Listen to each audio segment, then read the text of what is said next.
Yo, what's up mga ka-idol? Ayan, magluto tayo ng crispy sardinas. At yung sauce niya, ginawa nating sauce na niluto din natin para masarap ang ating hapunan. Yo, yo, yo, yo, yo. 2,000 years later. At ayun nga mga idol, ay nag-start na tayo magluto dyan ng crispy sardinas at natutunan ko lang yan dahil masarap nga daw yan. Kaya sinubukan ko rin. Ayan nga guys, nilagay ko na nga. At ayan nga mga idol, yung chicken breading natin, yung crispy fry, nilagay na natin at pinaikot-ikot natin yung ating luto yung sardinas na at 4 na piraso, isang lata lang kasi nag-iisa lang naman ako mga idol guys, ang latang sardinas lang yan. At ayan nga, pinirito ko yan mga idol, pinirito na. Ayan, hanggang sa maging crispy yan mga idol. Ayan, masarap daw yan, kaya tinubukan ko lang.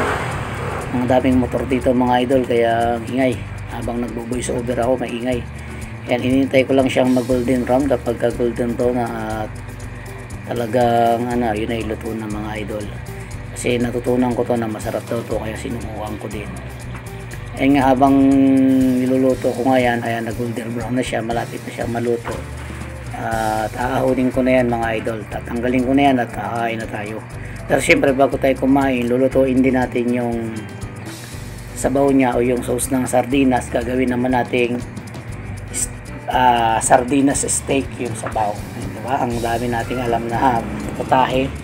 Ayan nga, ayan, nilagay ko yung nilagay ko na yung sauce ng sardinas at lalagyan ko yan ng kaunting seasoning, paminta at saka syempre hindi na mawawala dyan yung kalamansi, tapos yan, toyo, kaunting toyo, yan, para medyo magkakulay at magkalasa. Saluin na lang natin, lagyan natin ng seasoning, tapos kaunting kalamansi, meron na tayong sauce. Kasi syempre ganun talaga, pair yan, match yan dun sa sardinas natin. At ayan nga mga idol, pinigaan ko nga ng kalamansi yan para medyo masarap naman at hindi masyadong malansa. Ayan mga idol, katapos yan mga idol, lutuan na. Ayan, kakain na nga tayo mga idol. 4 na piraso lang yung ating ulam na crispy sardinas at saka yung sauce nya. Solve na ako yan.